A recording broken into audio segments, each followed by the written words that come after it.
Dear students, सी set के इस class में आपका पुनः हार्दिक स्वागत और अभिनंदन है। मैं डीएन मिश्रा। आज से हम लोग शुरू कर रहे हैं मेंटल एबिलिटी या रीजनिंग। ठीक है। तो पूरे जज्बे के साथ लगिए और पहले जानिए कि क्या क्या पढ़ना है और क्या मेंटल एबिलिटी है, कैसे इसको क्या कहा गया, ये जानिए। देखें, एक शब्द है पहला, दैट इज रीजनिंग।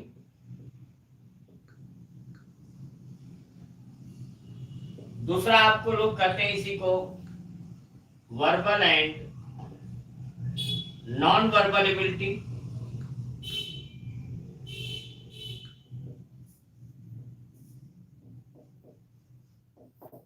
ठीक, इसी को लोग कहते हैं मेंटल एबिलिटी टेस्ट।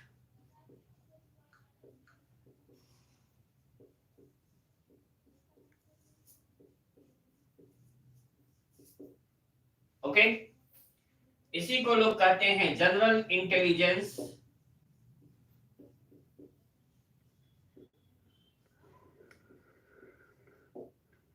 और इसी का नाम है, लोग कहते हैं एनालिटिकल। एक पोर्शन इसमें आता है analytical and logical ability.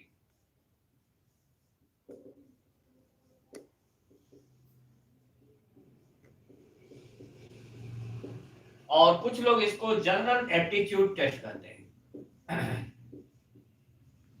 General aptitude test, इतने नामों से इसे जाना जाता है। अब कैसे कैसे ये नाम आए और कहां कहां से आए, इन्हें आप जानते हैं क्या? शायद नहीं जानते होंगे, मैं आपको बताऊं। रीजनिंग की लिखित शुरुआत मानी जाती है कि यह मनोविज्ञान से उपज है इसकी। और 1905-6 में 1905-6 में सर्वप्रथम इसका उदय अमेरिका में हुआ। ठीक, और 1905-6 इसका उदय कहां से हुआ? अमेरिका। और वहां पर उस समय दो प्रकार के टेस्ट वह आए। एक को कहा गया आर्मी अल्फा टेस्ट और दूसरे को कहा गया आर्मी बीटा टेस्ट। क्योंकि यह आर्मी की मनोवैज्ञानिक एक टेस्ट था, इसलिए इसके लिए इस पर जोड़ा गया क्या? आर्मी जोड़ा गया। आर्मी अल्फा टेस्ट जो था, दैट वाज वर्बल एबिलिटी। यह उन लोगों के लिए था जो अंग्रेजी जानते थे, उन पर टेस्ट किया गया। And army beta test was for those army person which do not know English. तो उनको यह संकेतों पर आधारित एक परीक्षण किया गया। तो यह वर्बल एबिलिटी कहलाया और यह नॉन वर्बल एबिलिटी कहलाया। ये पहला इसका जो नाम आया यह था verbal and non verbal ability. Okay, क्योंकि व्यक्ति अपने मनोभावों को केवल दो प्रकार से प्रदर्शित कर सकता है। एक तो हम जैसे बोल रहे हैं ये शब्दों के माध्यम से है, और दूसरा है कि संकेतों के माध्यम से। ठीक है, जो हम शब्दों के माध्यम से कह रहे हैं ये वर्बल एबिलिटी है, और जो हम संकेतों के माध्यम से कहते हैं वो क्या है? नॉन वर्बल एबिलिटी है। अब दोनों का महत्व समान है, ऐसा मत सोचिएगा कि नहीं नॉन वर्बल कमजोर है और वर्बल बहुत अच्छा है। जस्ट कंसीडर कि एक बच्चा, उसके पिताजी आते हैं और वो पिताजी पूछते हैं कि क्या हुआ, और बच्चा बताना शुरू होता है। पिताजी इधर खड़े हैं, बच्चा बता रहा है, लेकिन पिताजी के पीछे उसकी मम्मी आ गई, उन्होंने केवल आंख दिखाया, बताया नहीं नहीं पापा हम तो ऐसे ही कह रहे थे। पिताजी अचानक, अरे बताओ क्या बता रहे थे? नहीं नहीं हम तो बस ऐसे ही कह रहे थे। क्या हुआ? पीछे से जो आंख दिखी ना, उससे उसकी एक्शंस बदल गए। ये क्या रहा? नॉन वर्बल एबिलिटी का हिस्सा। अंडरस्टूड? बिहारी जी ने कहा ना,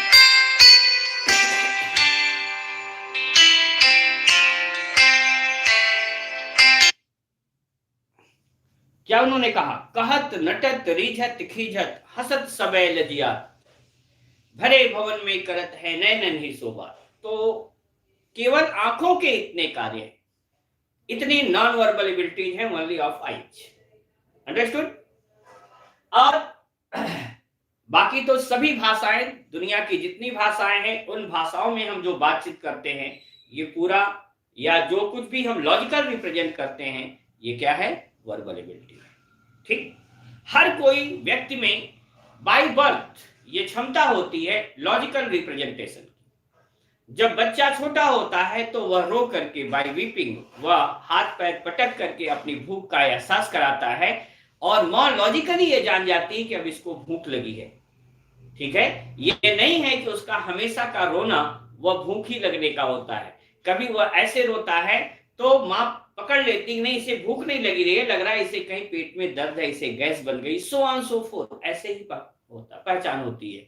क्योंकि बच्चा उस समय वो बोल नहीं सकता है, तो नॉन वर्बल एबिलिटी की गतिविधियों के आधार पर बच्चे के बारे में जानते हैं। जैसे जैसे आप बड़े होते हैं, भाषाएं सीखते हैं, जिस परिवेश में रहते हैं उस परिवेश की पहले भाषा सीखते हैं, और वह परिवेश की भाषाएं आपको वर्बल एबिलिटी प्रदान करती हैं। अब आइए दूसरा इसमें आता है कि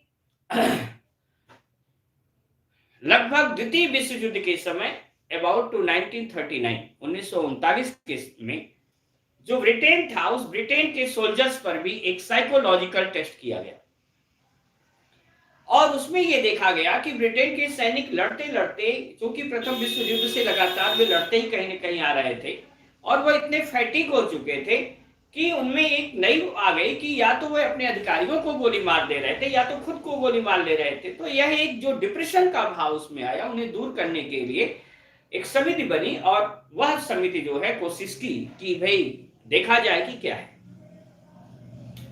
तो उसमें यह पाया गया कि जो सैनिक थे, एक तो था कि मान लीजिए यहां पर कोई था, और यहां से मान लीजिए आपका जाट रेजिमेंट ही है बरेली का, और ये लड़ने के लिए कहीं भी जम्मू कश्मीर गया, ठीक है, बॉर्डर पर।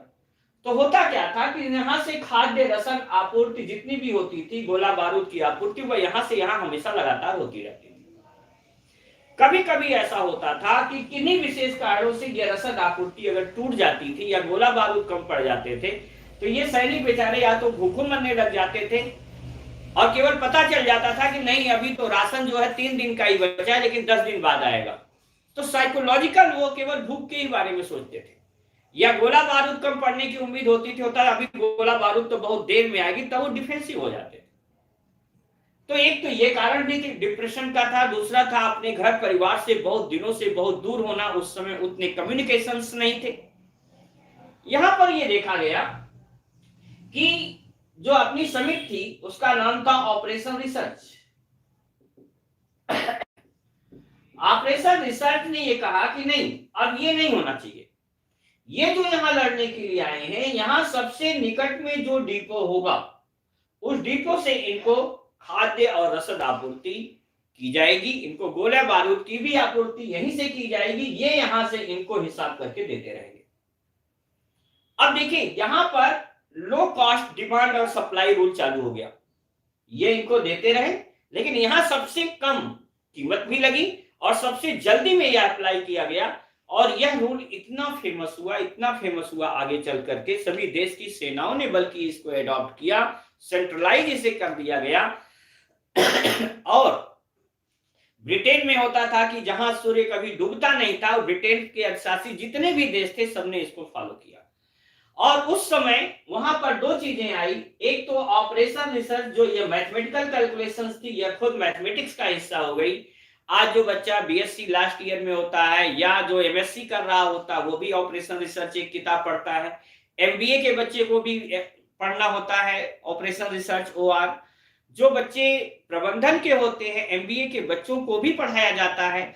तो जो मैथमेटिक्स का हिस्सा रहा वो तो ऑपरेशन रिसर्च हो गया, लेकिन वह रीजन जिससे यह जानने का प्रयास हुआ, साइकोलॉजिकली जो जाना गया, उसका नाम दिया गया, रीजन से आया क्या शब्द? रीजनिंग। अंडरस्टूड? कहां से शब्द आया? अब आइए तीसरा,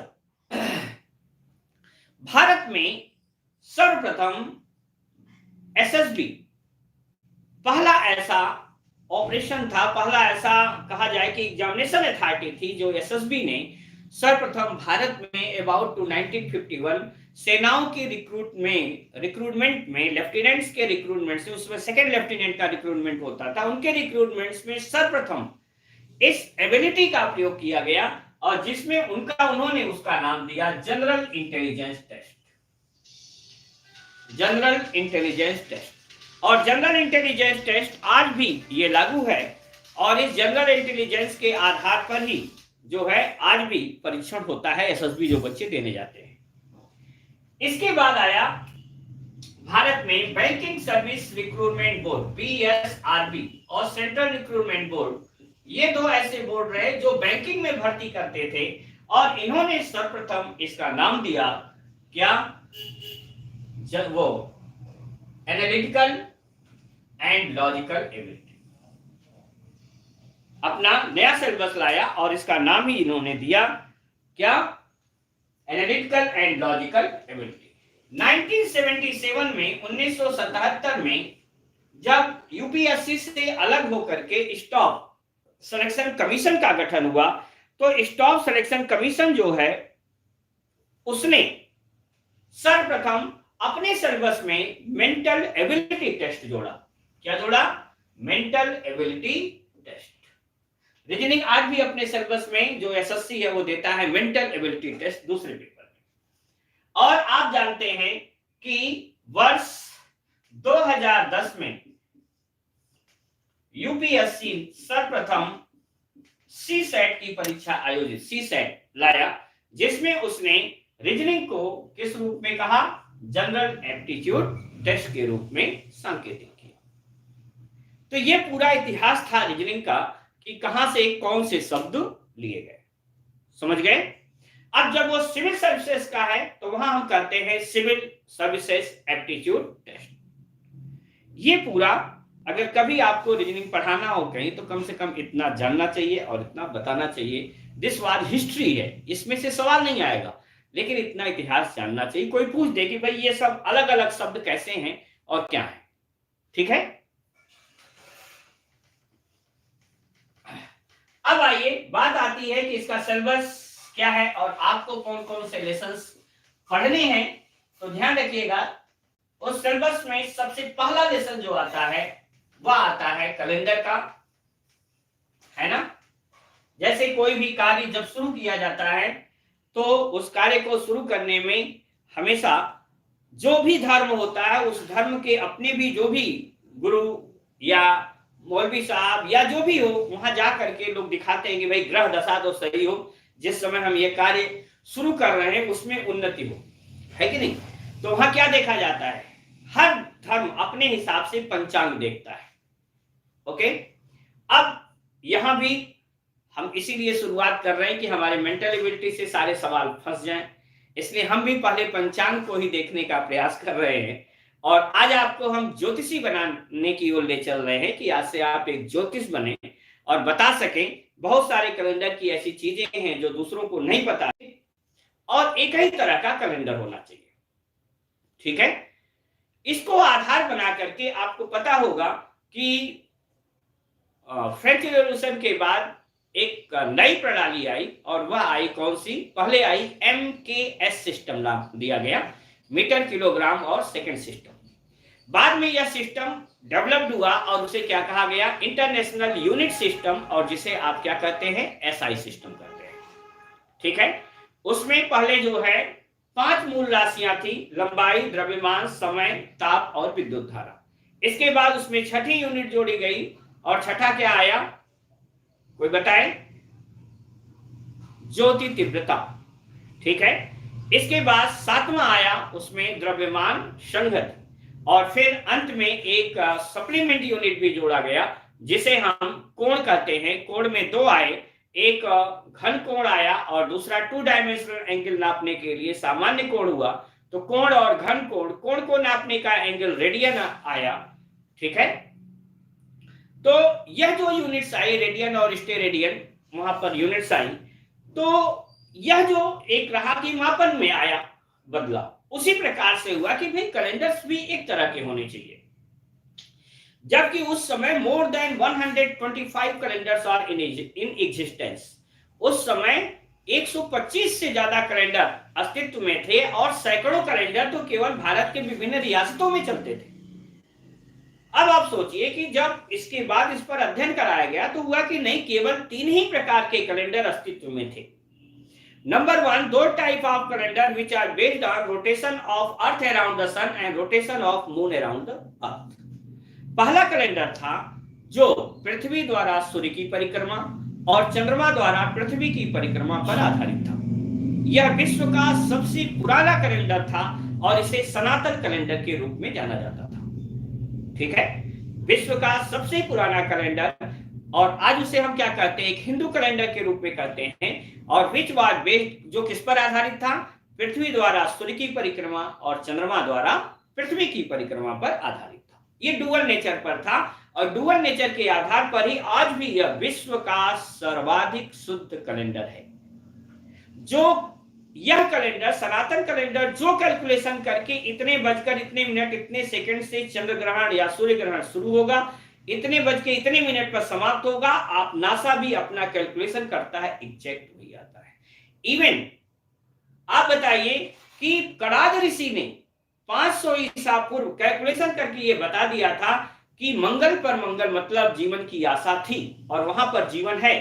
और आज हम पाथफाइंडर 21वीं शताब्दी में पाथफाइंडर भेज करके और ये पता करते हैं नासा द्वारा कि नहीं, वहां पर जीवन के प्रमाण मिले हैं, वहां वायु और जल के प्रमाण मिले हैं।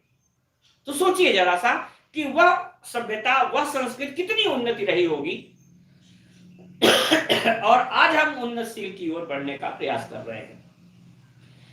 अब दूसरा जो कैलेंडर था उसमें वह कैलेंडर था कि पृथ्वी द्वारा सूर्य की परिक्रमा के आधार पर कैलेंडर बनाए गए थे, और वह कैलेंडर जो था वह यूरोपियन कैलेंडर था। जो थर्ड कैलेंडर था वह कौन सा कैलेंडर था, कोई बताएगा? जो तीसरा कैलेंडर था वह चंद्रमा द्वारा पृथ्वी की परिक्रमा के आधार पर बनाया गया कैलेंडर था, और यह विश्व का दूसरा पुराना कैलेंडर था, और यह इस्लामिक कैलेंडर कहलाता था, जो पैगंबर हजरत मोहम्मद साहब के जन्मदिन के आधार पर बनाया गया कैलेंडर हिजरी कैलेंडर, हिजरी संवत पर आधारित था। तो ये 3 प्रकार के कैलेंडर अस्तित्व में थे। ठीक, हिंदू कैलेंडर में 12 माह, और उन माह के नाम क्या है? चैत्र, वैशाख, ज्येष्ठ, आषाढ़, श्रावण, भाद्रपद, क्वार, या इसको हम आश्विन भी कहते हैं, एक बार पूछा जा चुका है, कार्तिक, अग्रहण, पौष, माघ और फाल्गुन। ये हमारे 12 महीने होते हैं। ठीक है, वहां भी अधिवर्ष होते हैं जिसे लोग मलमास या लौज के महीने कहते हैं। यहां पर जो दूसरा कैलेंडर है तो वह विश्व में सर्वाधिक प्रयोग किया जाने वाला कैलेंडर, अगर पूछा जाए कौन है, तो विश्व में सर्वाधिक प्रयोग किया जाने वाला कैलेंडर यूरोपियन कैलेंडर है। इस समय विश्व में सर्वाधिक प्रयोग किया जाने वाला कैलेंडर क्या है? कौन सा है?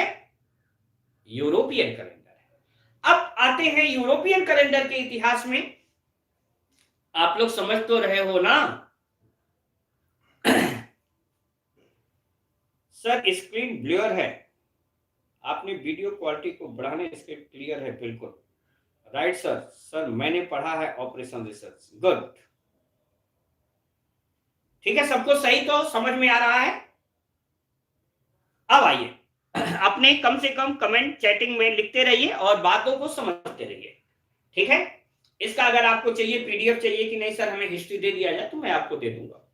अब जरा सोचो आप कि जो यूरोपियन कैलेंडर है वह प्रभु ईसा के जन्मदिन के आधार पर बनाया गया। 1 जनवरी 01 AD दिन सोमवार मान करके यह कैलेंडर बनाया गया। लेकिन उससे पहले यह हमारा जो कैलेंडर था वह जूलियन कैलेंडर था। क्या था? Julian calendar. और जूलियन कैलेंडर किसके द्वारा दिया गया था? जो जूलियन कैलेंडर था वह रोम के, जो जूलियन कैलेंडर था, आप पढ़े होंगे जूलियस सीजर ड्रामा, तो जूलियस सीजर द्वारा बनाया गया वह पहले से कैलेंडर चल रहा था और वह जूलियन कैलेंडर था। वह जूलियन कैलेंडर था जो 21 मार्च से शुरू होता था। सोचिए जरा, तब वो जनवरी से नहीं शुरू होता था, 1 जनवरी से नहीं शुरू होता था, वह कब से शुरू होता था? वह शुरू होता था हमारा 21 मार्च से। इसका मैं आपको प्रमाण दे रहा हूं, जरा देखना। तो पहला महीना जो होता था वो कब से शुरू होता था? मार्च से। ये था फिर अप्रैल, ये था मई, जून, जुलाई, अगस्त, सितंबर, अक्टूबर, नवंबर, दिसंबर, जनवरी और ये लास्ट महीना होता था फरवरी। आप लोगों में से मुझे उम्मीद है कि कुछ लोग ऐसे होंगे जो, कुछ बच्चे ऐसे हैं जो कॉमर्स के हों, हैं? कॉमर्स में आपको पता होगा कि जो बैलेंसिंग होता है वो कहां रखा जाता है? सबसे नीचे होता है बैलेंस। आप देखिए ये बैलेंसिंग महीना था, ठीक है। और इनमें से होंगे कुछ लोग जो इंटर मैथमेटिक्स ग्रुप के होंगे, जिन्होंने केमिस्ट्री पढ़ी होगी। और केमिस्ट्री में आपने पढ़ा होगा ऑर्गेनिक केमिस्ट्री, और ऑर्गेनिक केमिस्ट्री में आप IUPAC नाम पढ़े होंगे, international union of pure and applied chemistry, IUPAC नाम पढ़ा होगा। और कार्बन की संख्या के आधार पर वहां जो नॉमेनक्लेचर होता है उसमें आपने पढ़ा होगा meth, eth, pro, but, pent, hex, hept, oct, non, dec. पढ़ा है? पढ़ा है ना? अब देखो बेटा, ये महीना 1, ये 2, ये 3, 4, 5, 6, 7, 8, 9, 10, 11, 12, यही तो था।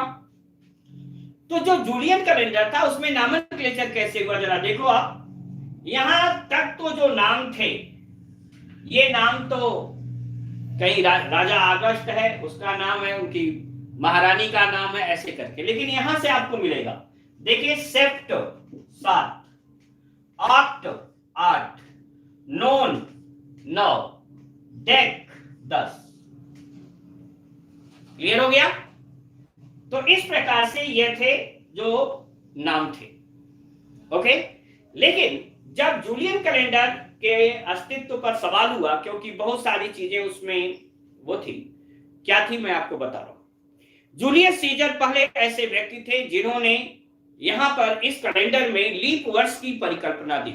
Julius Caesar was the first person या first emperor who gave the hypothesis of leap year। ठीक है, यह सवाल पूछा जा चुका है, ध्यान रखिएगा। अगर पूछा जाए कि लीप वर्ष, यूरोपियन कैलेंडर में लीप वर्ष की परिकल्पना किसने दी, तो किसने दी? जूलियस सीजर ने दी। और चूंकि उस समय यह ज्ञात था कि the earth rotates completes one rotation around the sun in 365 and 1/4 days। उस समय यह ज्ञात था कि पृथ्वी सूर्य की एक परिक्रमा 365 सही 1/4 दिन में पूरी करती है, ठीक। उसमें एक साधारण वर्ष, वन सिंपल ईयर, क्या कहलाता था? 365 डेज कहलाता था। लेकिन यह 1/4 दिन, यह 4 वर्षों में बढ़ करके क्या हो जाता था? 1 दिन हो जाता था। और इसलिए वे वर्ष, रूल क्या बनाया गया? All those years which are perfectly divisible by 4 will set to be leap year, and in those leap year February consist 29 days. वहां पर यह कहा गया कि यह 1/4 दिन 4 वर्षों में बढ़ करके 1 दिन हो जाएगा। इसलिए वे वर्ष जो 4 से पूर्णतया विभक्त होंगे उन्हें हम क्या कहेंगे? लीप वर्ष कहेंगे। तो पूछा गया आपसे कि हाइपोथेसिस ऑफ लीप ईयर किसने दिया? तो hypothesis of leap year was given by Julius Caesar. यहां तक सबको समझ में आ गया होगा। किस चीज की तैयारी करवा रहे हैं सर? वाह, पहली बार कोई आया है। सर, जो आप कैलेंडर्स के नेम यूज कर रहे हैं वो प्लीज उन्हें बोर्ड पर लिख दो, ज्यादा समझ आ जाएगा। ओके, आपको आप पीडीएफ की चिंता मत करिए, हम बताएंगे कैसे मिलेगा। फिर प्लस क्लासेस या कोई न्यूज कैसा पता चलता है? कृपया ऐसे लोग जो अभी नए जुड़े हैं उनको जो अभी रोकिए, ठीक है। जो भी नॉलेज है वो बाद में अपनी चैटिंग से लें, अभी पूरे क्लास पर आप फोकस करें, ठीक है। हमने पहला बताया था आपको हिंदू कैलेंडर या सनातन कैलेंडर,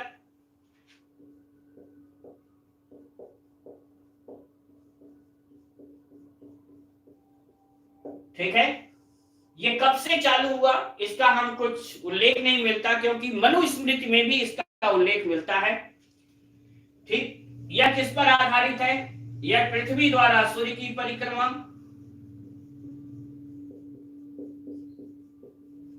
पृथ्वी द्वारा सूर्य की परिक्रमा और चंद्रमा द्वारा पृथ्वी की परिक्रमा।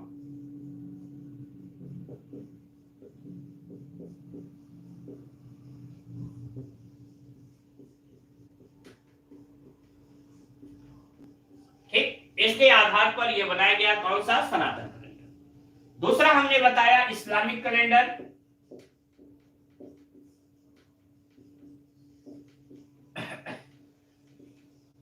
ये हमने कहा पैगंबर हजरत मोहम्मद साहब के जन्मदिन के आधार पर बनाया गया कैलेंडर है, जो चंद्रमा द्वारा पृथ्वी की परिक्रमा के आधार पर बनाया गया। चंद्रमा द्वारा पृथ्वी की परिक्रमा।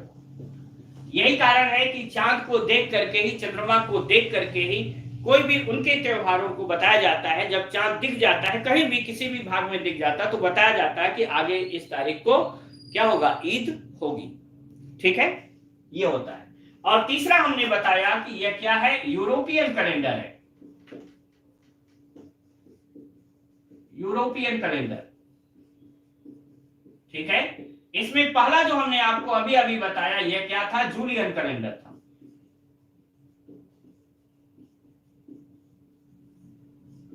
कौन था? Julian calendar. लेकिन अब जो आप पढ़ रहे हैं यह कैलेंडर क्या है? यह एकदम लेटेस्ट कैलेंडर आप पढ़ने चल रहे हैं और उसी पर सवाल भी पूछा जाता है आपसे। हमने बताया कि यहां पर अगर आपको पढ़ना हो सनातन या हिंदू कैलेंडर में पढ़ना हो तो हिंदू कैलेंडर के 12 महीनों के नाम आप जरूर याद रखें। उसमें चैत्र पहला महीना है और कब शुरू होता है अगर पूछा जाए कि हिंदू कैलेंडर कब शुरू होता है तो चैत्र शुक्ल पक्ष प्रतिपदा 1 से शुरू होता है ना? कृष्ण पक्ष नहीं, शुक्ल पक्ष से शुरू होता है, मतलब आधा चैत्र निकल चुका होता है।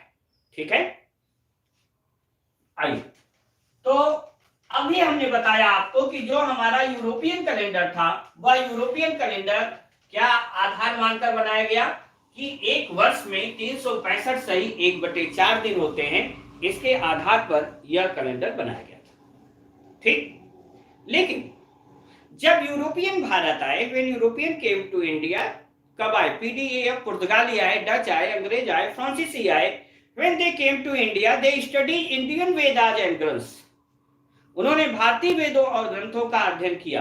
Then on the basis of famous book Brahmagupta Brahmasphuta Samhita, Brahmagupta की प्रसिद्ध पुस्तक ब्रह्मस्फुट संहिता से उन्हें ज्ञात हुआ कि पृथ्वी सूर्य की एक परिक्रमा 365 दिन 5 घंटे 48 मिनट 47.5 सेकंड में पूरी करती है। कब? ध्यान रखिएगा, 365 दिन 5 घंटा 48 मिनट और 47.5 सेकंड, इसमें पृथ्वी सूर्य की एक परिक्रमा करती है। ठीक है, एकदम सही सही बताओ कितने बच्चों को यह बात पता थी कि पृथ्वी सूर्य की एक परिक्रमा कितने समय में करती है? बोलिए, how many students know that earth completes one rotation around the sun in 365 days 5 hours 48 minutes 47.5 seconds? जानते थे? yes, this is the first class of reasoning Ruchi ji. Yes sir, geography, हाँ जाग्रफी वाले बिल्कुल पढ़े होंगे। ठीक है, ठीक, अगर ये पता है, जैसे कुछ लोग लिखे हैं कि हाँ हमें पता है, ठीक है, तो इसको डेसिमल में बदल के बताइए। वो लोग बताएं, जो लोग लिख रहे हैं कि यस आई न्यू, वो बताएं कि इसको अगर हम केवल डेज में लिखते हैं तो क्या लिखा जाएगा। हम आपके चैट देख रहे हैं, तब मैं समझ जाऊंगा कि हाँ आप पूरी तरह से जानते थे।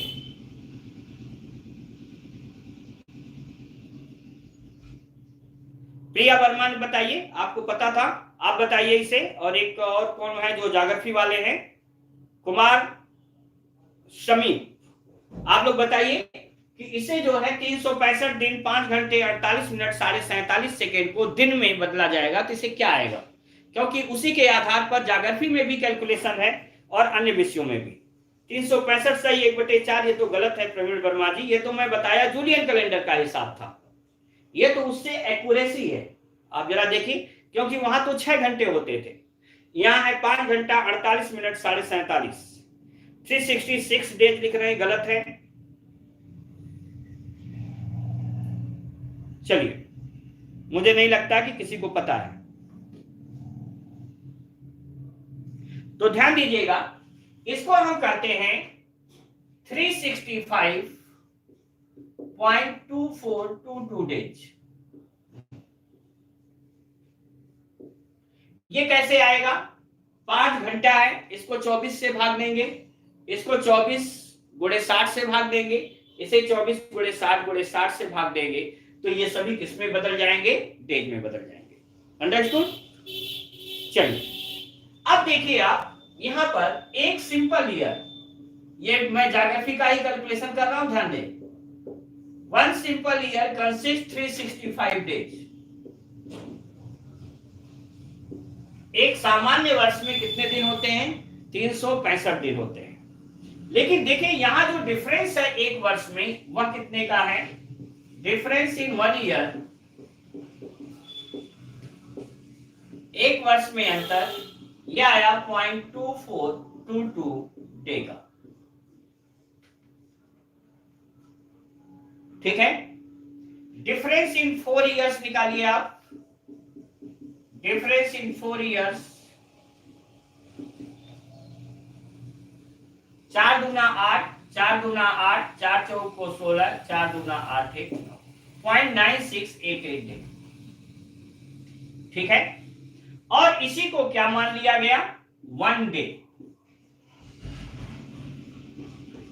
एक दिन मान लिया गया। और ये नियम जो जूलियस सीजर द्वारा दिया गया वह आज भी है कि वे वर्ष जो लीप वर्ष हैं उनमें फरवरी कितनी होती है? 29 डेज की होती है।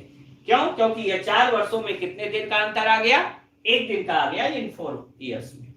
तो यह नियम आज भी लागू है। जैसे 2020 था, 2020 कितना 4 से परफेक्टली डिविजिबल था, इसलिए 2020 क्या था? लीप ईयर था, और इसमें फरवरी कितने दिन की थी? 29 दिन की। तो जो वर्ष 4 से पूर्णतया विभक्त हो जाते हैं उन्हें हम क्या कहते हैं? लीप वर्ष कहते हैं। ठीक, लेकिन यहां अब एक चीज और देखिएगा कि यह उस समय तो किया गया और इसे मान लिया गया, लेकिन यहां एक error I, error in 4 years. इसलिए आई कि जो एक नहीं था उसे एक मान लिया गया, तो एक में से इसे घटाइए, -0.9688 घटाइए। 10 में से 8 घट गया 2, 9 में से 8 घट गया 1, 9 में से 6 घट गया 3, 9.0312 डे। इतने का डिफरेंस आया। लोगों ने कहा ये कोई मतलब नहीं है, इतने का डिफरेंस कोई मतलब नहीं रखता है। लेकिन आगे जब समय बीतता गया तो एरर इन 400 ईयर्स, 400 वर्षों में यह अंतर जो देखा गया, 100 से गुणा करिए तो क्या आ गया? 3.12 डेज। 3.12 दिन, मतलब 3 दिन से ज्यादा का अंतर आ गया। अब जो ये 3 दिन का अंतर आ गया 400 वर्ष के बाद, तब लोगों में हुआ कि भाई ये 3 दिन का अंतर ये कहां एडजस्ट किया जाए। ठीक है, तो ध्यान रखिएगा, there was an amendment in Gregorian calendar. Gregorian calendar में अब ये नया कैलेंडर आ रहा है। वो कौन सा कैलेंडर आ रहा है? Gregorian calendar. ये रोम के 13वें पोप सर जॉन ग्रेगरी द्वारा डेवलप किया गया नया कैलेंडर आया, ग्रेगोरियन कैलेंडर। ठीक है, और यह कैलेंडर कब से बनाया गया? 1 जनवरी 01 AD दिन सोमवार मानकर इस कैलेंडर को स्वीकार किया गया। ओके, तो उसमें अब यह 3 दिन कैसे अंत हो? तो इन 3 दिनों को एडजस्ट करने के लिए जो नियम बनाया गया वो ये हुआ कि all those century years which are perfectly divisible by 400 they will be known as century leap year। कि ऐसे शताब्दियां जो 400 से पूर्णतया विभक्त होंगी उन्हें हम सेंचुरी लीप ईयर कहेंगे, उन्हें हम शताब्दी लीप वर्ष कहेंगे। लीप वर्ष तो सभी होंगे, जैसे 100 भी होगा, 200 भी होगा, 300 भी होगा, 400 भी होगा। लेकिन अब 100, 200, 300 को हम लीप ईयर नहीं मानेंगे। ठीक है, क्यों? क्योंकि वे 400 से डिविजिबल नहीं है। तो इसका मतलब 100, 200, 300 जो हुए उसमें फरवरी कितने दिन की रहेगी? अब 28 दिन की रहेगी, तो 3 दिन एडजस्ट हो गए। ओके, तो यह जो 3 दिन एडजस्ट हुए यहां पर, इसको मैं मिटा रहा हूं, हमें आशा है कि आप उतार लिए होंगे। उतार लिए हैं? तो इन्हें दूर करने के लिए देखिए जरा ग्रेगोरियन कैलेंडर में क्या क्या संशोधन हुआ। ठीक है,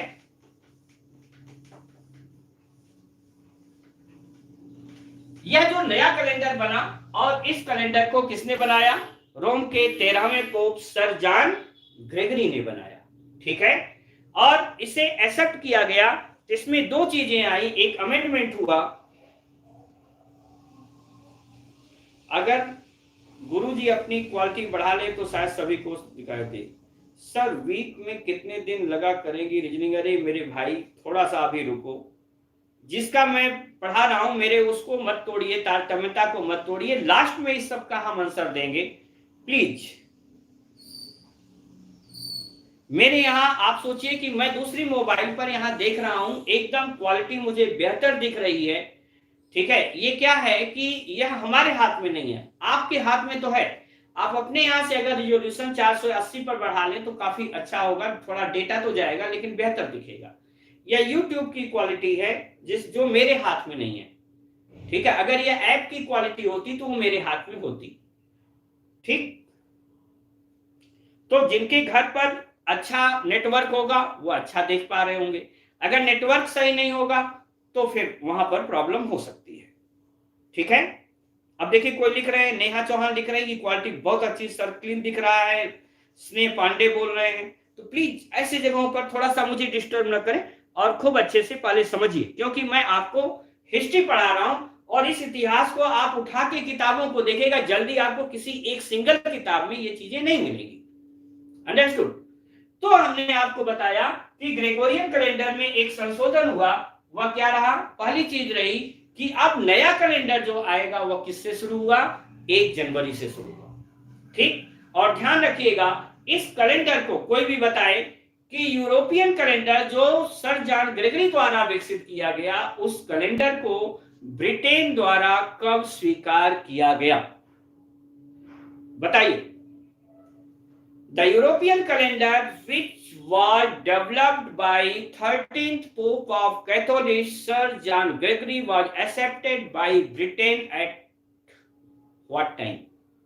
कोई बताए, जरा सा देखें, आप में से कोई है जो बता सकता है? कोई भी, कोई बताए यूरोपियन कैलेंडर को ब्रिटेन द्वारा कब स्वीकार किया गया? जो बच्चा वो है जाग्रफी वाला है वो बताएगा। कोई नहीं। ईसा मसीह के जन्म? अरे नहीं यार, ईसा मसीह 1582। गुड,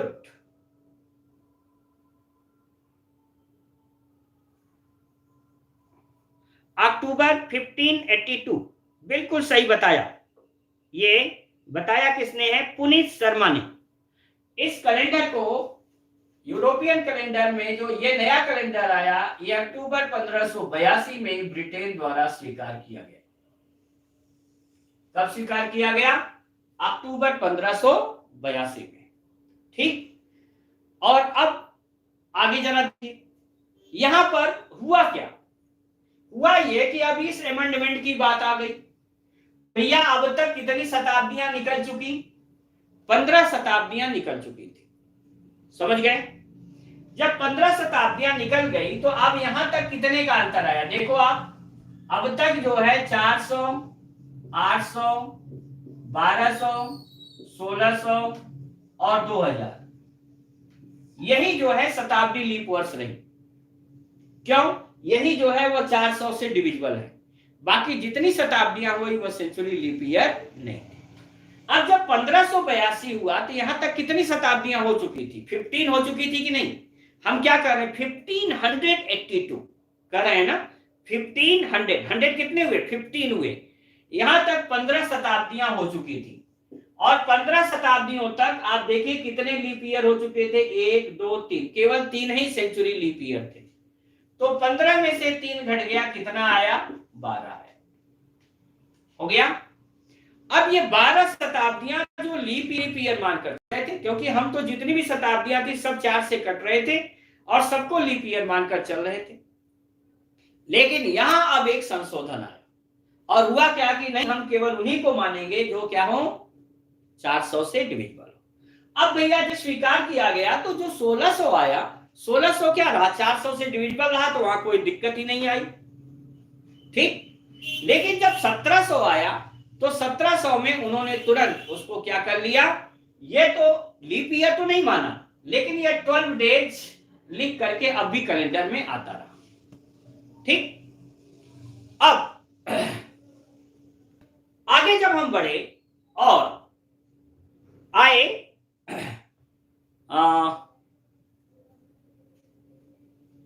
कोई बताए कि वह कौन सा वर्ष था? आपसे पूछ रहा हूं। जब सितंबर जो है वह पूरे 30 दिनों का नहीं मनाया गया, वह कौन सा वर्ष था जिस वर्ष सितंबर कितने दिनों का? 30 दिनों का नहीं मनाया गया?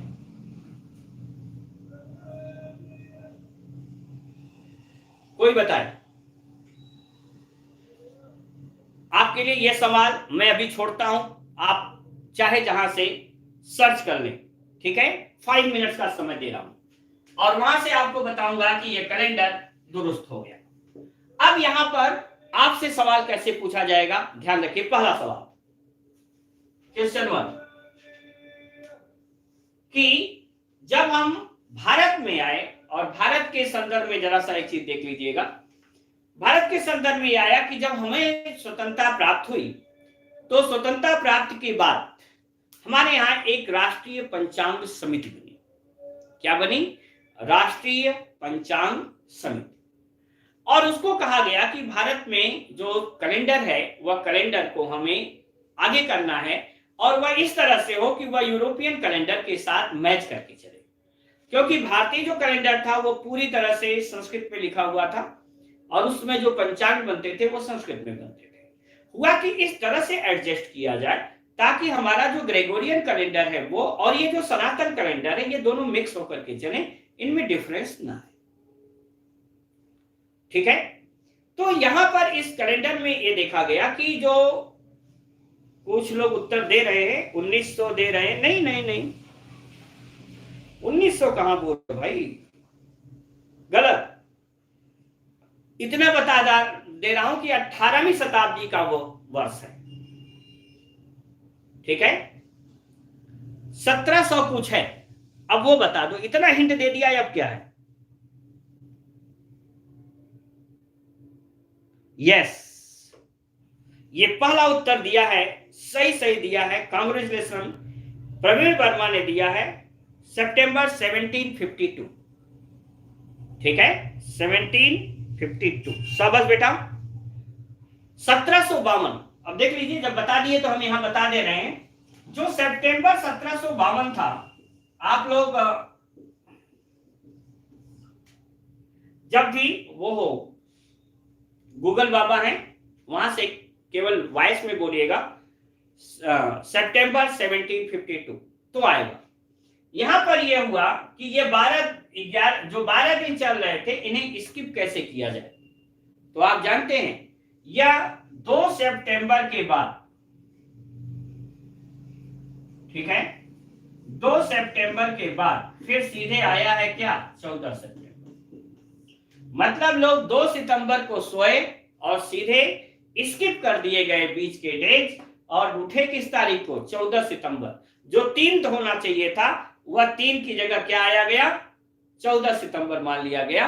और यहां से इस संशोधन को लेकर के अब पूरा जो हमारा अब नया कैलेंडर आया, अब आप देखिए क्यों सितंबर किया गया, क्योंकि अक्टूबर में तो यह कैलेंडर स्वीकार ही किया गया था, इसलिए पिछला महीना क्या था? सितंबर ही था, जिसको हर हालत में उसी को संशोधित करना रहा। तो यह आप सोचिए कि जो हमारा सितंबर था वह 30 माइनस 11 दिन, इतने दिन का ही हुआ। तो 30 में से 10 घट गया, 19 दिन का ही केवल यह सितंबर महीने हुआ। ठीक है, कुछ लोग 1784 बता रहे, गलत है, 1752 इज द राइट आंसर। ठीक है, अब जरा देखिएगा यहां पर कि यह जो हमारा अब कैलेंडर आया, यह कैलेंडर पूरी तरह से एक है। तो जो हम बता रहे थे कि हमारी राष्ट्रीय पंचांग समिति जो बनी, उस राष्ट्रीय पंचांग समिति में यह निर्धारित किया गया कि हमारा जो कैलेंडर हो वह कैलेंडर कैसा होना चाहिए, वह ग्रेगोरियन कैलेंडर से मिलते हुए होना चाहिए। इसलिए भारतीय पंचांग समिति जो बनी, उस पंचांग समिति ने अपना जो निर्णय दिया वह सौर चंद्र कैलेंडर के नाम से जाना जाता है। इस कैलेंडर को अब हम क्या कहते हैं, सौर चंद्र कैलेंडर, क्योंकि दोनों सूर्य द्वारा, पृथ्वी द्वारा सूर्य की परिक्रमा और चंद्रमा द्वारा पृथ्वी की परिक्रमा के आधार पर बनाया गया कैलेंडर है। अब देखिए आप यहां पर कि पूछा जाता है 1 जनवरी 01 AD कौन सा दिन था, तो कौन सा दिन था, सोमवार। 1 जनवरी 01 AD ये कौन सा दिन था, सोमवार था। पहला सवाल। दूसरा है, पूछा जाएगा निम्न में कौन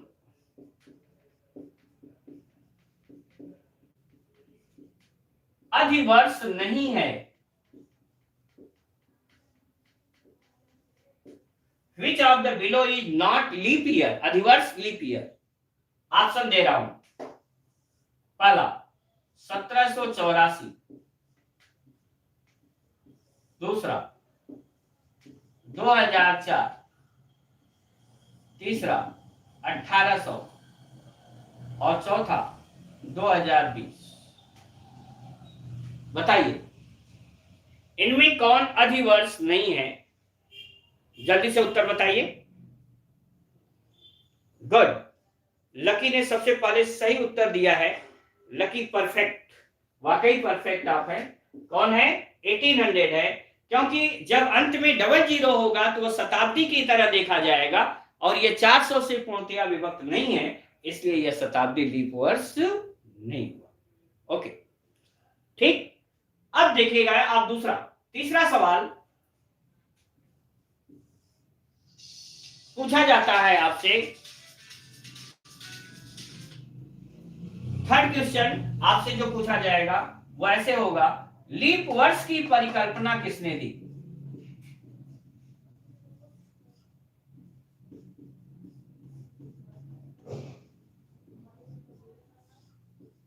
Who gave the hypothesis of leap year? Leap वर्ष की परिकल्पना किसने दी, बताइए भाई। लीप वर्ष की परिकल्पना किसने दी, तो किसने दी, जूलियस सीजर।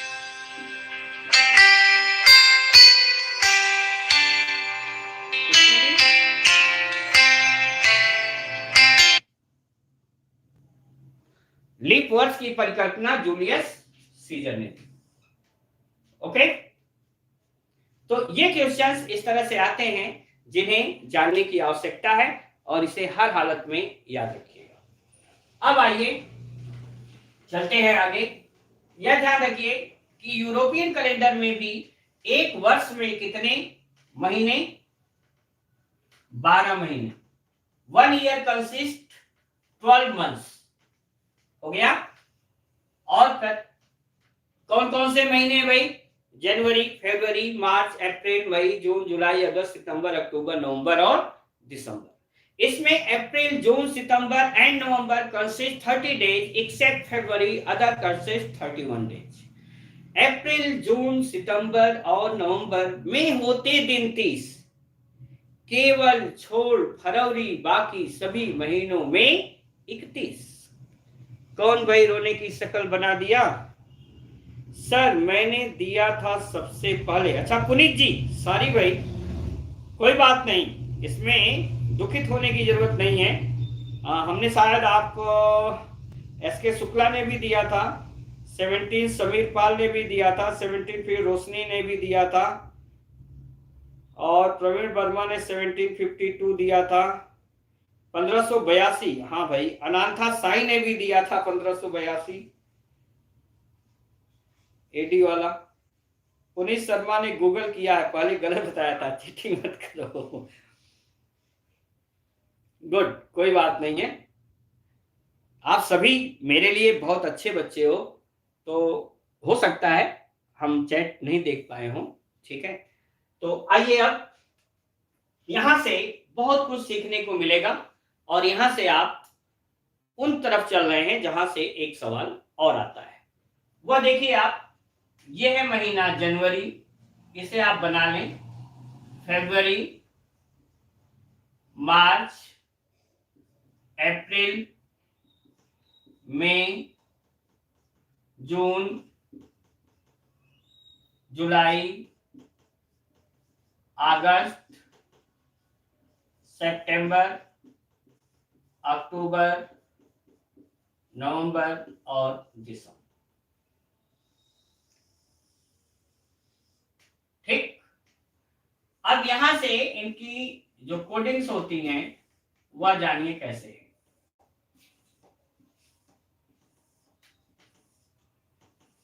देखिए, मैं आपको जो पढ़ा रहा हूं ये कॉन्सेप्चुअल है, कहीं कहीं पर आप उसमें देखेंगे, यूट्यूब पे देखेंगे तो वह एक कोडिंग याद करवा करके आपसे निकलवाते हैं।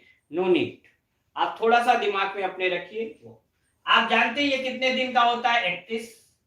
ये 28 या 29 दिन का है, ये 31 दिन का है, 30 दिन का है, 31 का है, 30 का है, 31 का है, 31 का है, 30 का है, 31 का है, 30 का है और 31। अब जरा देखिए, एक सवाल पूछा गया था आपके पीसीएस में एक बार कि किन्हीं 3 क्रमागत महीनों में अधिकतम दिनों की संख्या क्या होगी। तो देखिए, इसको लिया जाता है, चाहे आप यहां से यहां तक काउंट कर लें, इस 3 को काउंट कर लें, चाहे इस 3 को काउंट कर लें, ये 3 क्रमागत महीनों में अधिकतम दिनों की संख्या होगी। 31, 31, 62 और 30, कितना हो जाएगा? 92।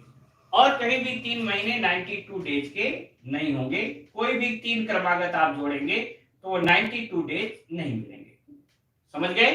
तो ये जुलाई अगस्त, इससे भी कहानी है। अब क्या मैं आपको इतना विस्तृत ले जाऊं कि राजा अगस्त जो था, इसने, ये पहले क्या थे? अरे 31 था, ये 30 था, 31 था, 30, 31, 30, 31, 30, 31, 30 ऐसे चलता था। लेकिन राजा अगस्त का वाह, जो मेरे नाम से बना उसमें भी हम 30 दिन के हैं, ऐसा कैसे हो सकता है? उसने जबरदस्ती अपने को ये 31 बनवाया, और ये 31 बनवाने के कारण नीचे सब बेचारे वो गड़बड़ हो गए, और ये 28, 29 में आ गया।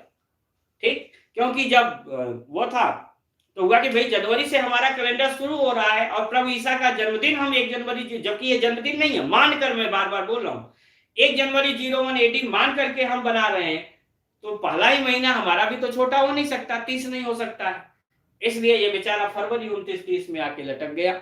आइए अब 28 और 29 में, यहां 7 से भाग दीजिए, क्योंकि 7 दिनों का सप्ताह होता है, और 7 से भाग देने पर जो शेष बचे उसे केवल लिखिए, उसका हमें, क्योंकि प्रत्येक में 4 सप्ताह होंगे। तो 7 चौक 28, यहां शेष कितना बचा? 3, यहां 0 या 1 बचेगा, 3 2 3 2 3 3 2 3 2 और 3। ठीक है, अब सिविल नेचर का एक सवाल देखिएगा। देखिए, एक सामान्य वर्ष, वन सिंपल ईयर कितना होता है? 365 डेज, बराबर होगा 52 वीक्स, 52 सप्ताह प्लस 1 डे, 52 सप्ताह प्लस 1 दिन। और दूसरा होगा 1 लीप ईयर,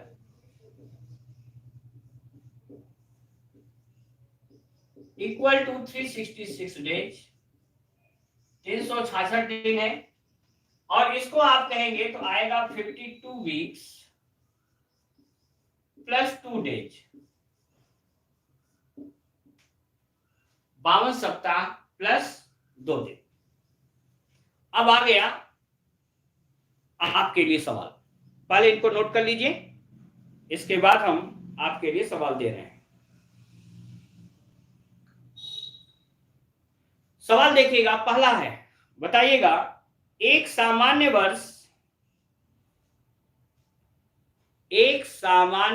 वर्ष में 53 सोमवार होने की प्रायिकता ज्ञात करें।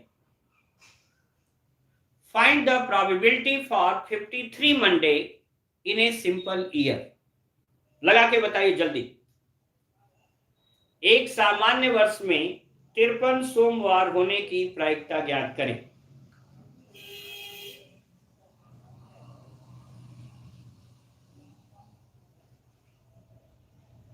एक सामान्य वर्ष में 53 सोमवार होने की प्रायिकता ज्ञात करें। 52/365 पहला ऑप्शन आया। और कोई? 54, 52,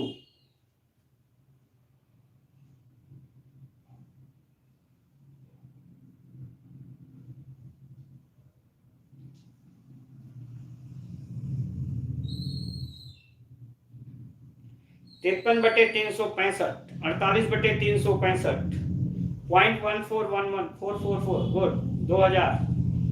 अरे यार, जो भी समझ में आ रहे हैं लिखते जा रहे हैं, बस समझ जाओ। रुक जाओ।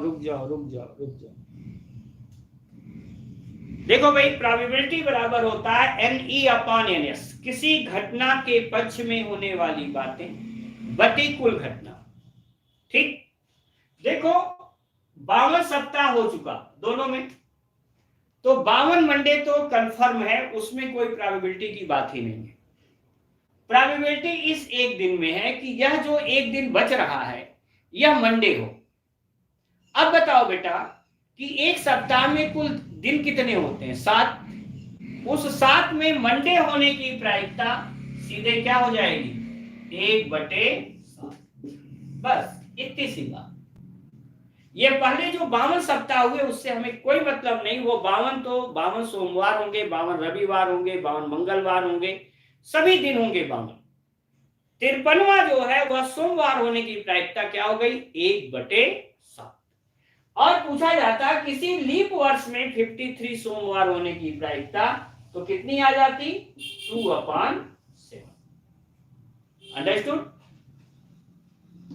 लीप वर्ष में 53 रविवार पूछ दिया जाए चाहे सोमवार पूछा जाए, उसके आने की प्रायिकता 2/7। और सामान्य वर्ष में लीप ईयर होने की प्रायिकता क्या है? 1/7। समझ में आ गया? पहले की घटनाओं से यह इंडिपेंडेंट है। ओके, ध्यान रखना। एक बार यूपीपीसीएस में पूछा गया था सवाल, सुनो खूब अच्छे से। सवाल था कि मोहम्मद अजहरुद्दीन उस समय कप्तान थे।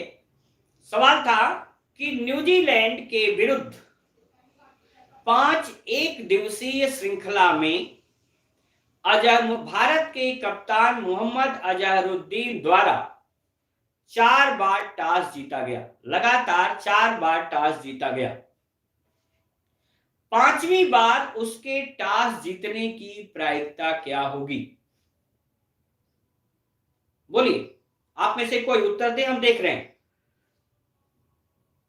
5वीं बार टॉस जीतने की प्रायिकता क्या होगी?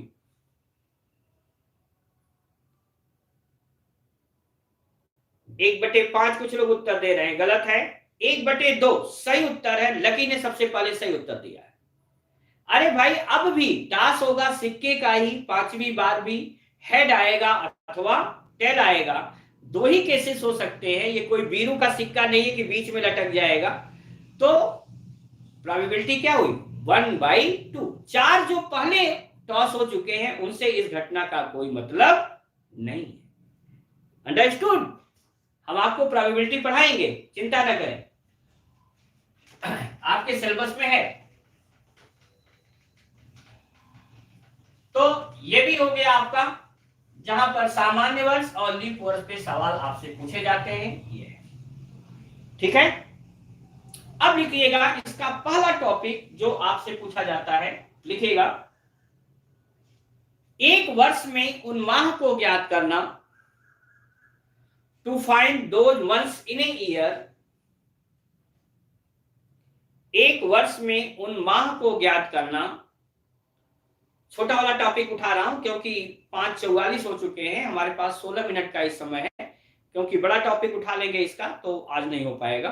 और हाँ, एक वर्ष में उन माह को ज्ञात करना, to find those months in a year जिनके कैलेंडर आपस में समान हो, which calendars are equal.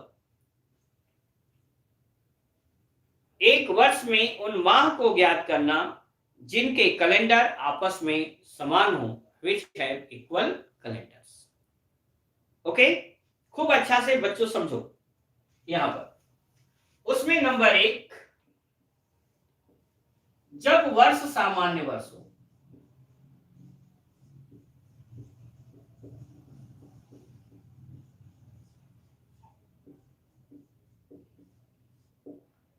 when the year are simple year।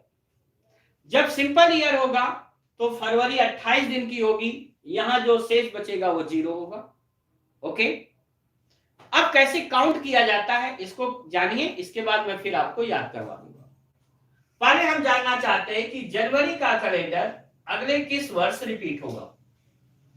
ठीक है, तो देखो बेटा, यहां से गिनना शुरू करो, ये शेष दिनों को केवल गिनना है। जहां संख्या 7 से कट जाए वहां रुक जाइए। 3 0 3 3 3 6 2 8 नहीं कटा, 8 3 11 2 13 3 16 3 19 2 21, यहां आके कट गया। और जहां कटा वो महीना क्या था? सितंबर। जहां कट गया उसका ठीक अगला महीना कौन? अक्टूबर। ये इसके इक्विवेलेंट हो जाएगा।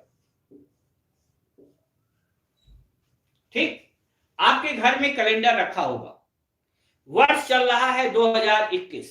आप देखिएगा, अगर 1 जनवरी जिस दिन से शुरू, अगर मान लीजिए सोमवार से शुरू हुआ होगा, तो 1 अक्टूबर भी सोमवार से ही शुरू होगा। गारंटेड, निश्चित रूप में, हमेशा हमेशा सही है। अगर ऐसा सही नहीं मिलता है तो कैलेंडर को हटा दीजिएगा। ठीक, अब जरा देखो फरवरी का कैलेंडर कब रिपीट होगा। यहां से 0 से जोड़िए।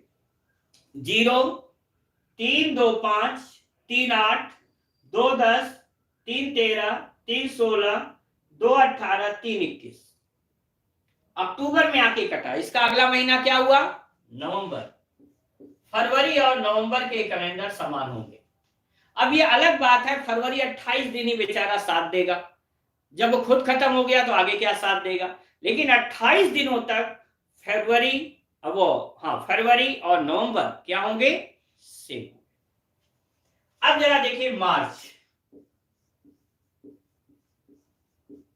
मार्च का कब होगा? यहां से गिनिए। 3 2 5 3 8 नहीं कटा, 2 10 3 13 3 16 2 18 3 21, यहां कट गया। अब भी क्या आया? नवंबर ही है। इसका मतलब फरवरी, मार्च और नवंबर, इनके कैलेंडर क्या होते हैं? समान होते हैं। कब? जब ईयर सामान्य वर्ष हो, when year is simple year. Okay, अब मार्च के बाद आप बताइए अप्रैल का कैलेंडर कब रिपीट होगा? जल्दी से निकाल के बताइएगा, अप्रैल का कैलेंडर कब रिपीट होगा?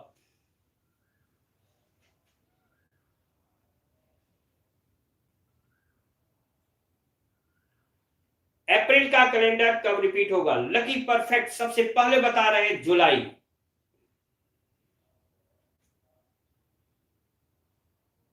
पुनीत जी प्लीज, जो आप लोग वो करिए, बातचीत आपस में करिए, वो ध्यान रखिए। ठीक, नहीं तो हमारी तरफ से एक्शन हो जाएगा, हमारे अधिकारी एक्शन करके आपको हटा देंगे। प्लीज ऐसा न करें। तो ये क्या है? जुलाई, बिल्कुल सही। अप्रैल, यहां से जोड़िए, 2 3 5 और 2 7 कट गया। अगला महीना क्या आ गया? जुलाई। तो अप्रैल किसके बराबर आ गया? जुलाई के बराबर। ओके, अब आइए मई का कैलेंडर कब रिपीट होगा, इसे बताइएगा जल्दी से।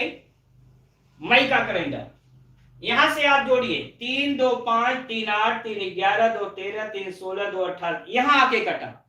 लेकिन अब हमारा जब चाहेंगे तो अगला महीना आ जाएगा, वो जनवरी आ जाएगा, वर्ष बदल गया इसलिए नहीं लिया जाएगा। अब इधर कोई नहीं आएगा, अब इधर जो आएगा वो हम आपको बता रहे हैं, वो आएगा सितंबर। 2 3 5 2 7, सितंबर कब रिपीट होगा, दिसंबर में। तो अगर वर्ष सामान्य वर्ष हो तो ध्यान रखिए, जनवरी अक्टूबर फरवरी नवंबर मार्च नवंबर अप्रैल जुलाई और सितंबर दिसंबर आपस में क्या होते हैं, समान होते हैं। दूसरा आप जानिए number 2, when year is leap year, जब वर्ष लीप वर्ष हो।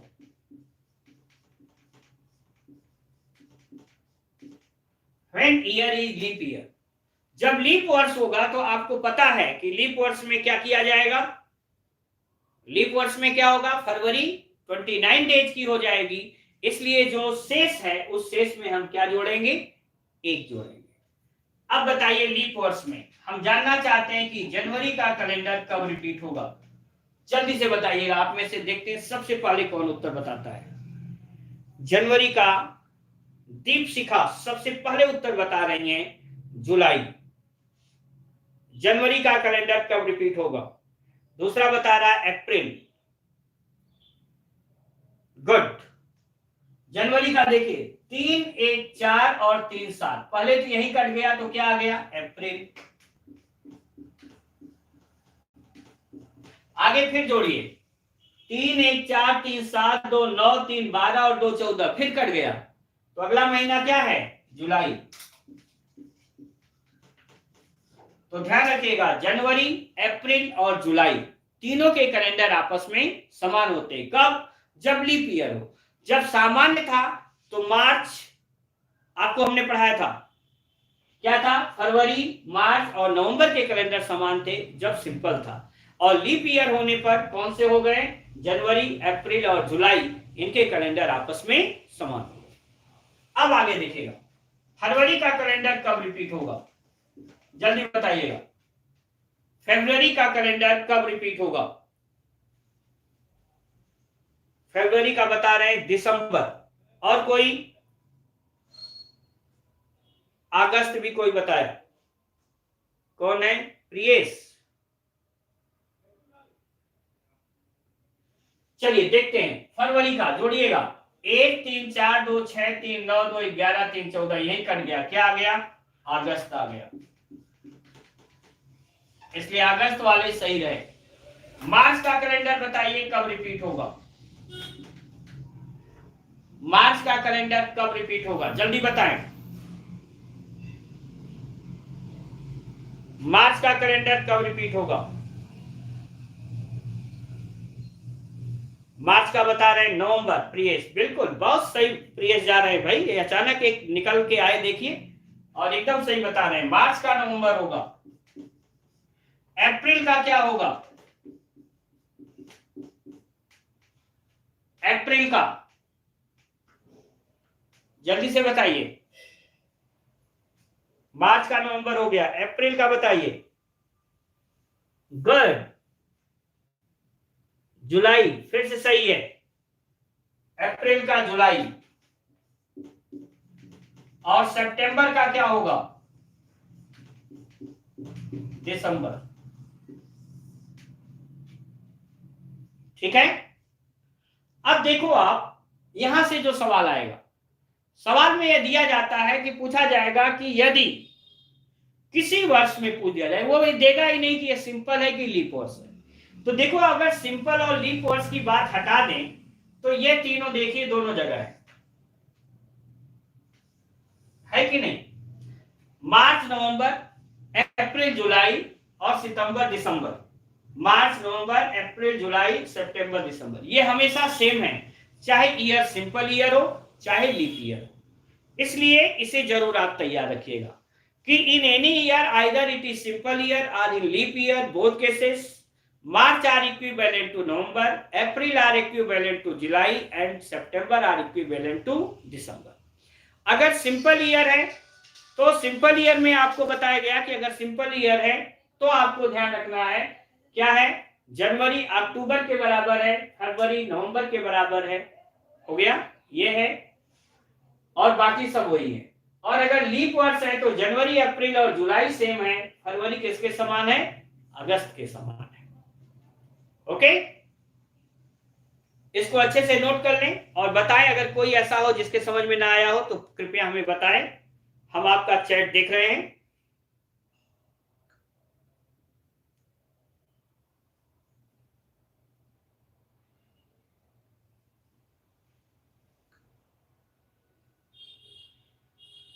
सबके समझ में आ चुका है?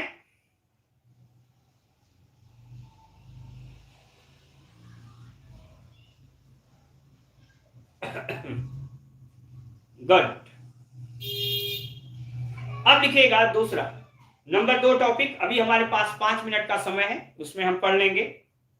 लिखिएगा, एक माह में उन दिनों को ज्ञात करना, to find those months in a year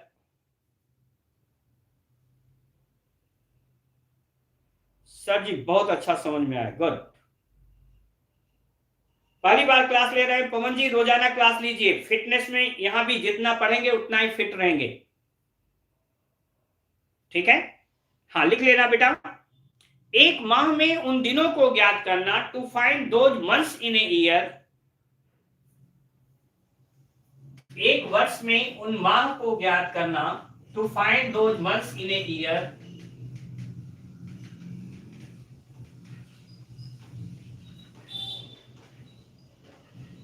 एक माह में उन दिनों को ज्ञात करना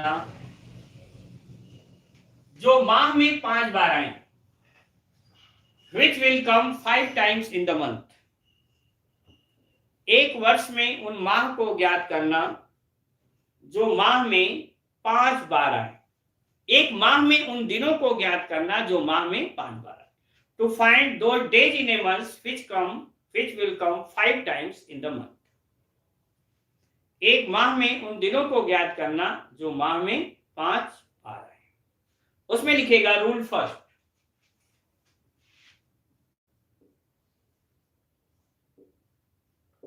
यदि माह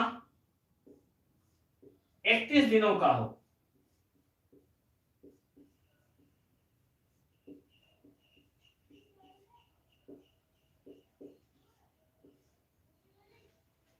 यदि माह 31 दिनों का हो, इफ मंथ कंटेन्स 31 डेज। अभी आप लोगों का एक व्हाट्सएप ग्रुप बहुत जल्दी सर से बात हो गई है, वो बनने वाला है, और आपका टेलीग्राम पर भी आपका एक ग्रुप बनने वाला है। उन दोनों पर आपकी पीडीएफ जो है वह भेज दी जाएगी, ठीक है? तो मैं बहुत जल्दी आप लोगों से आपका मोबाइल नंबर ले लूंगा। जो बच्चे ऑलरेडी ऑफलाइन में जुड़े थे उन सबके मोबाइल नंबर हमारे पास हैं। यूट्यूब पे कुछ ऐसे लोग जो नए सब्सक्राइब करके जुड़े हुए हैं उनको भी वहां पर जोड़ने का प्रयास किया जाएगा, क्योंकि ऐसे अधिकतम लोगों को टेलीग्राम पर जोड़ा जा सकता है, व्हाट्सएप ग्रुप पे नहीं जोड़ा जा सकता है, तो हम वहां से जोड़ करके आपको पीडीएफ देने की कोशिश करेंगे, ठीक है? आइए, माह 31 दिनों का हो तो लिखेगा, तो 1, 2 और 3 तारीख को आने वाले दिन, then the days come at 1st, 2nd and 3rd of the day will come 5 times। 1, 2 और 3 तारीख को आने वाले दिन माह में 5 बार आएंगे। 1, 2 और 3 तारीख को आने वाले दिन माह में 5 बार आएंगे। देखिएगा,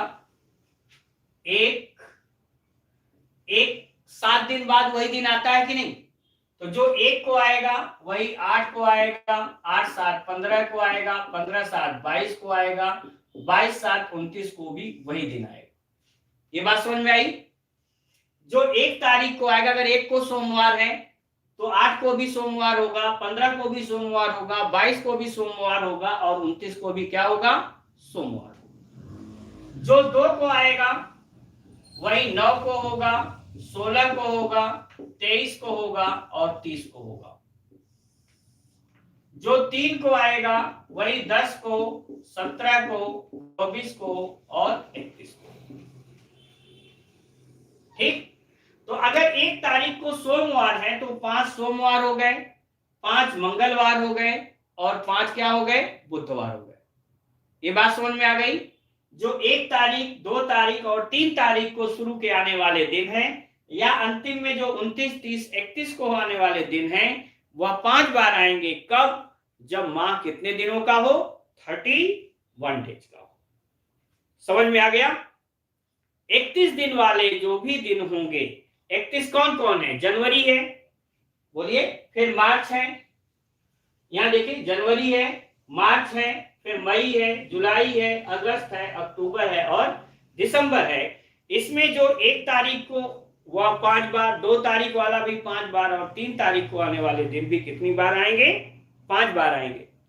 कल हम इस पर सवाल आपको बताएंगे, ध्यान रखिएगा। दूसरा लिखिएगा नंबर 2, जब माह 30 दिन का हो।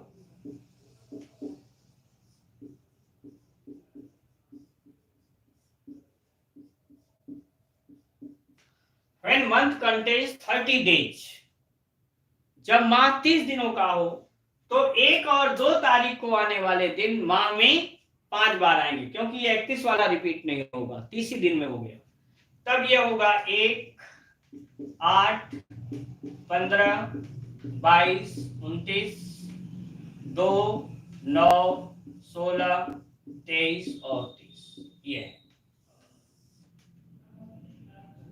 If the month contains 30 days, then the day come at first and second of the date will come 5 times. यदि माह 30 दिनों का हो तो 1 और 2 तारीख को आने वाले दिन माह में कितनी बार आएंगे? 5 बार आएंगे। और नंबर 3, यदि वर्ष लीप वर्ष हो,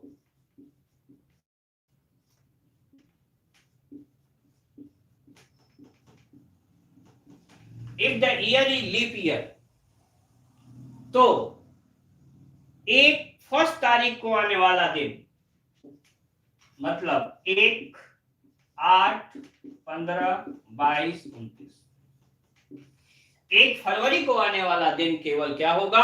माह में 5 बार आएगा। ठीक, 1 फरवरी को आने वाला दिन 5 बार आएगा। सर कंफ्यूजन हो रहा है, कहां पुनीत जी?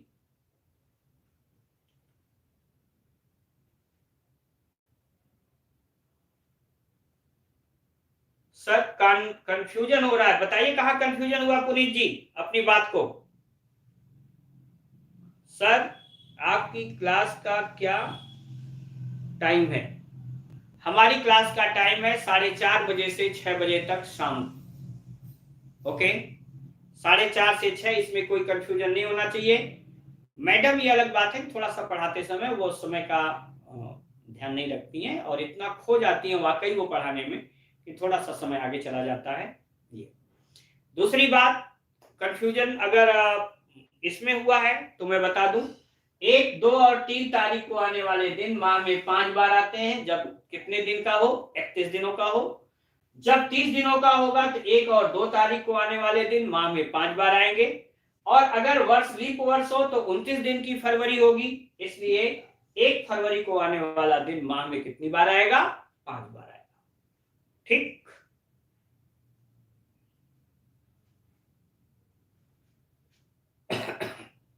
हाँ आपकी ये भी बात सही है, इसकी प्लेलिस्ट बना लेते हैं। ठीक है, थैंक यू वेरी मच। आज आपको इसमें जितना पढ़े, अब कल हम आपको जो पढ़ाएंगे वो आप पहले ही लिख लीजिए। कल ज्योतिष कल बनेंगे, ज्योतिषी बनने के लिए कि अगर हम आपसे पूछें तो सभी लोग बताएंगे भाई कि ये बताइए कि हम पूछे कि हमारा जन्म जो है 30 दिसंबर 1978 को हुआ, 30 दिसंबर 1978। अब मैं पूछूं कि बताइए कि उस तारीख को कौन सा दिन था, तब गड़बड़ हो जाएगा, तब कहेंगे नहीं सर ये कैसे निकालेंगे। या हम पूछे कि बताइए आपका देश किस दिन स्वाधीन हुआ, तारीख नहीं, किस दिन स्वाधीन हुआ, नहीं पता। हमने पूछा कि बताइए महात्मा गांधी जी की हत्या किस दिन हुई। आप लोग तारीख बताने लग जाते हो। आप तारीख के साथ जब दिन पूछा ना, किस तारीख को नहीं पूछा गया, ध्यान रखिए, किस दिन हुई तो वो दिन भी बताइए, है ना। तो ये हम जानकारी कल हासिल करेंगे। किसी भी तारीख को दिन ज्ञात करना आप कल प्राप्त करेंगे। कल तो संडे है, सॉरी कल की छुट्टी है आपकी। फिर हम देखते हैं अगले नेक्स्ट टर्म में। आज के लिए इतना ही। आप सभी का हार्दिक स्वागत और अभिनंदन कि आप लोगों ने इतने देर तक हमें झेला, हमसे पढ़ा। और जल्दी हम लोग फिर नेक्स्ट सेशन में मिलते हैं, अगले सप्ताह मिलते हैं। जय हिंद, जय भारत। अपना ध्यान रखिएगा आप लोग।